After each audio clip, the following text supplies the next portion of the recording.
ಇನ್ನು ತಾರಾಗಣದ ಬಗ್ಗೆ ಮಾತಾಡೋದಾದ್ರೆ ನಿಮ್ಮ ಸಿನಿಮಾದಲ್ಲಿ ಅದ್ಭುತ.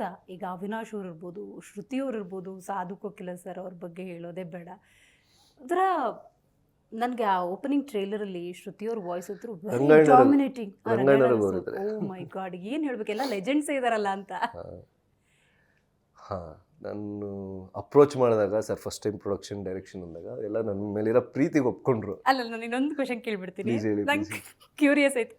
ನನ್ನ ಸಿನಿಮಾದ ಟೈಟಲ್ ಫ್ಲರ್ಟ್ ಅಂತ ಹೇಳಿ ಅವ್ರದ್ದೇ ಒಂದು ಲೆಗಸಿ ಮೇಂಟೈನ್ ಮಾಡ್ಕೊ ಬಂದಿರು ಶ್ರುತಿ ಮ್ಯಾಮ್ ಆಯ್ತಾ. ಅವ್ರು ಏನಂದ್ರು ಅವಿನಾಶ್ ಸರ್ ಫ್ಲರ್ಟಲ್ಲಿ, ಅವ್ರೇನಂದ್ರು ಸಾಧು ಕೋಕಿಲ ಸರ್ ಬಿಡಿ, ಅವರು ಆ ಥರದ್ದೆಲ್ಲ ಫ್ಲರ್ಟ್ ಎಲ್ಲ ತೀರಾ ಕಾಮನ್ ಅಂದರೆ ಆ ಥರ ಹೇಳ್ತಾ ಇಲ್ಲ ಸಿನಿಮಾಗಳಲ್ಲಿ. ಈಗ ರಂಗಾಯಣರಿಗೂ ಸರ್ ಈಗ ಕೆಲವೊಂದು ಅವ್ರದ್ದು ಕಾಮಿಡಿ ಈ ಥರದ್ರೆಲ್ಲ ವಿ ಕ್ಯಾನ್ ಅಂಡರ್ಸ್ಟ್ಯಾಂಡ್, ಹೋಗ್ಬಿಡಪ್ಪ ಅಂತ ಹೇಳಿ. ಬಟ್ ಇದು ಹೆಂಗೆ ಕನ್ವಿನ್ಸ್ ಮಾಡಿದ್ರಿ ನನ್ನ ಸಿನಿಮಾ ಟೈಟಲ್ ಹಿಂಗೆ? ಇಲ್ಲ, ಯಾರು ಆ್ಯಕ್ಚುಲಿ ಕತೆ ಕೇಳಲಿಲ್ಲ. ನೀನು ಮಾಡ್ತಿದ್ಯಾ, ನಮ್ಮ ಸಪೋರ್ಟ್ ಇದೆ. ಆಮೇಲೆ ಪೇಮೆಂಟ್ಸು ಅಷ್ಟೇ, ಯಾರನ್ನು ಹಠ ಮಾಡಲಿಲ್ಲ, ಏನಿಲ್ಲ. ಏನು ಹೌದಾ, ಓಕೆ ಸರಿ ಅಷ್ಟಾ, ಓಕೆ ಅಂತ ಎಲ್ಲರೂ ತುಂಬ ಪ್ರೀತಿಯಿಂದ ಮಾಡಿಕೊಟ್ಟಿರೋ ಸಿನಿಮಾ ಇದು. ಫಸ್ಟ್ ಬಂದಾಗ ಚಂದನ್ ಏನೋ ಮಾಡ್ತಿದ್ದಾನೆ ಅಂತ ಬಂದಿದ್ದು ಅಷ್ಟೇ. But they loved it. ಹೋಗ್ತಾ ಹೋಗ್ತಾ ಶೂಟಿಂಗ್ ಎಲ್ಲ ಮುಗಿದ್ಮೇಲೆ ಡಬ್ಬಿಂಗಿಗೆ ಬಂದ್ರಲ್ಲ, ಎಲ್ಲರೂ ನಕ್ಕು ಅವ್ರದ್ದು ಕೋರ್ಟ್ ಸೀನ್ಸ್ ಅಷ್ಟೇ ಅವ್ರದ್ದಿರೋದು. ಯಾರ್ದು ಶ್ರುತಿ ಮೇಡಮು, ಸಾಧು, they loved it. And Rangayana Raghu sir ಅಷ್ಟೇ ತುಂಬ ಇಷ್ಟಪಟ್ಟರು. ಶ್ರುತಿ ಮೇಡಮ್ ಆ್ಯಕ್ಚುಲಿ ಅವ್ರಿಗೆ ಲಾಯರಾ ಸರ್ ಮೇಡಮ್ ನಿಮ್ಮ ಪೇರು ಇರುತ್ತೆ. ಪೇರಾ?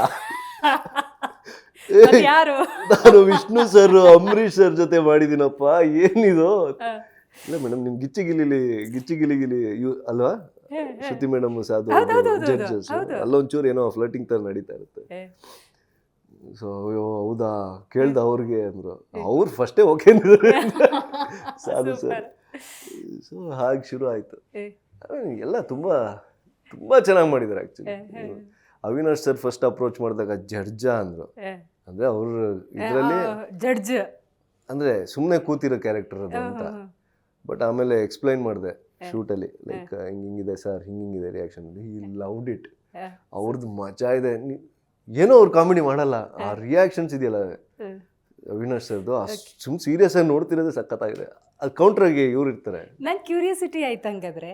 ಈಗ ಅವ್ರದ್ದೇ ಒಂದು ರೂಟ್ ಹಾಕೊಂಡ್ ಬಂದಿರ್ತಾರೆ. ಈಗ ಒಂದ್ಸತಿ ಈಗ ಚಂದನ್ ಅವ್ರು ಲಕ್ಷ್ಮೀ ಬರಮ್ಮದಲ್ಲಿ ಇಂಥ ಹುಡುಗ ಬೇಕು ಅನ್ನೋ ಕ್ಯಾರೆಕ್ಟರ್ನ ಮಾಡಿದಾಗ ಆ ಥರದ್ದೇ ರಿಪೀಟೆಡ್ಲಿ ಸಿಗ್ತಾ ಹೋಗುತ್ತೆ. ಹಾಗೆ ಈಗ ಶ್ರುತಿ ಮೇಡಮ್ ಇರ್ಬೋದು, ಅವಿನಾಶ್ ಸರ್ ಇರ್ಬೋದು, ಅವ್ರದ್ದೇ ಆದಂಥ ಒಂದು ಸೆಟ್ ಮಾಡ್ಕೊಂಡಿರ್ತಾರಲ್ಲ, ಅವ್ರಿಗೆ ಆಸೆ ಇರುತ್ತಾ ನಾನು ಒಂದು ಡಿಫ್ರೆಂಟ್ ಆಗಿ ಈ ಥರದ್ದು ಒಂದ್ರಲ್ಲಿ ನಾನು ಕಾಣಿಸ್ಕೋಬೇಕಂತಿರುತ್ತೆ? ಹೆಂಗಿತ್ತು ಅವ್ರ ಜೊತೆ ಕಾನ್ವರ್ಸೇಷನ್? ಅವ್ರು 3 ಜನ ಫಸ್ಟ್ ಟೈಮ್ ಮಾಡಿರೋದು ಆ ಥರ. ಹೌದು, ಅವ್ರು ಜಡ್ಜ ಮಾಡಿಲ್ಲ, ಇವರಿಬ್ರು ಲಾಯರ್ಸ್ ಆಗಿ ಮಾಡಿಲ್ಲ.